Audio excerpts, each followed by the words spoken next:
नमस्कार, मैं डॉक्टर अभिषेक रंजन आज आप सभी को बताने वाला हूं कि इस मौसम में जब बहुत ज़्यादा डेंगू बुखार कॉमन है और इसके इन्फेक्शन से कई सारे लोग पीड़ित हो रहे हैं। मैंने ऐसे देखा है कि कई सारे पेशेंट्स जो है डेंगू का टेस्ट कराते हैं डॉक्टरी सलाह के बाद, जिसमें dengue NS1, dengue IgG, dengue IgM शामिल होता है और ये टेस्ट कई बार नेगेटिव आते हैं, लेकिन फिर भी पेशेंट का प्लेटलेट काउंट काफ़ी कम रहता है।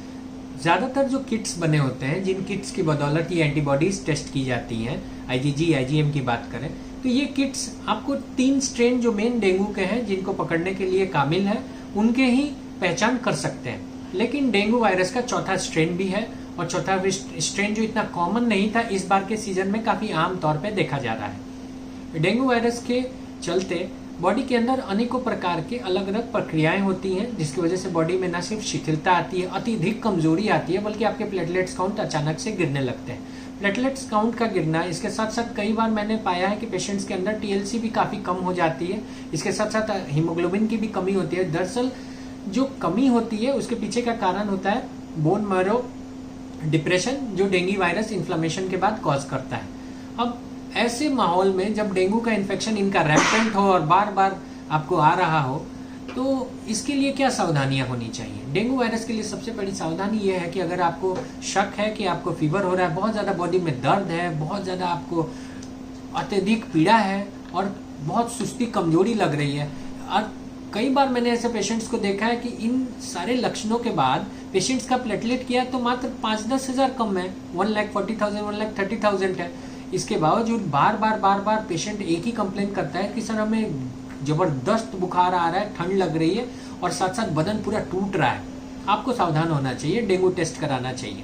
लेकिन अगर डेंगू टेस्ट आपने कराया और रिपोर्ट नेगेटिव आई और पेशेंट की हालत ऐसी लग नहीं रही कि उसकी रिपोर्ट नेगेटिव हो, तो फिर आपको जरूर सावधानी बरतनी शुरू कर देनी चाहिए। प्रथम सावधानी क्या? सबसे पहले ये सावधानी है कि आपको एंटीबायोटिक्स से सख्त परहेज करना है। ज्यादातर एंटीबायोटिक्स ऐसे होते हैं जिनमें प्लेटलेट्स की काउंट कम कर दी जाती है। अगर प्लेटलेट्स और कम हो जाएंगे एंटीबायोटिक्स के असर से, जिससे प्लेटलेट्स टूट जाएंगे, तो फिर आपको और बड़ी घातक समस्या हो सकती है, जिसे हम डेंगू शॉक सिंड्रोम बोलते हैं। अब डेंगू शॉक सिंड्रोम यानी एक गंभीर प्रकार की डेंगू से जुड़ी हुई इन्फेक्शन, जिसमें बदन का बहुत हिस्सा सूज जाता है, अचानक से पेशेंट शॉक में जाता है, पेशेंट के अंदर बीपी गिरने की शिकायत हो जाती है। DIC डिसिमिनेटेड इंट्रावेस्कुलर कोएगुलेशन, इतना भारी भरकन मत समझिए शब्द है, लेकिन इसमें होता क्या है कि छोटे छोटे जो ब्लड के क्लॉट्स हैं वो शरीर के अलग अलग हिस्सों में फैल सकते हैं, जिसकी वजह से मल्टी ऑर्गन फेलियर होता है पेशेंट्स को। यानी अगर डेंगू लीथल हो जाए तो फिर पेशेंट्स के अंदर मल्टी ऑर्गन फेलियर होने के बाद वैसे केसेस फेटल हो सकते हैं, या अति गंभीर से गंभीर अवस्था में पेशेंट बहुत ज्यादा जान माल के नुकसान के साथ पीड़ित हो सकता है। इसी वजह से आप सभी को चाहिए कि डेंगू हो तो सर्वप्रथम ये पहचानिए कि डेंगू अगर है तो किस स्टेज में है।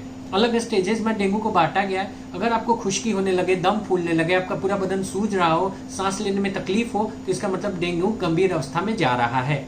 प्लेटलेट्स काउंट जो है उसको नियमतः सीरियली 3 दिन अवश्य है कराना, अगर आपको डेंगू से आप शिकार हुए हैं तो। अगर आपका प्लेटलेट काउंट ज्यादा नहीं घट रहा या बहुत ज्यादा ऊपर की तरफ है, तो आपको निश्चिंत इसलिए नहीं होना चाहिए कि कई बार प्लेटलेट काउंट्स अचानक से गिरते हैं, जिसकी वजह से डेंगू में अति सतर्कता न रखने पे बार बार परेशान होना पड़ सकता है। जितने तरल पदार्थ लेंगे उतना लाभ होगा। कारण है कि तरल पदार्थ ही है जिसकी वजह से आपका बीपी मेंटेन होगा, आपके वॉल्यूम जो हाइपोवॉल्यूमिक शॉक में जाने की गति है वो नहीं होगी, और साथ साथ आपके अंदर तरोताजी और स्ट्रेंथ भी बना रहेगा। लेकिन अगर कोई भी ऐसे लक्षण हो जिसमें बदन में खुजली होने लगे, लाल लाल छोटे छोटे दाने बदन में देखने जाए, आपको चक्कर आने लगे, अंधेरा होने लगे, दम फूलने लगे, बदन के अंदर सूजन आ जाए, सांस लेने में तकलीफ बढ़ जाए, तो फिर आपको जरूर नजदीकी अस्पताल में जाकर के एडमिट होना पड़ सकता है। सावधानी के तौर पे कोई एंटीबायोटिक बिना डॉक्टरी सलाह लेना खतरनाक भी हो सकता है।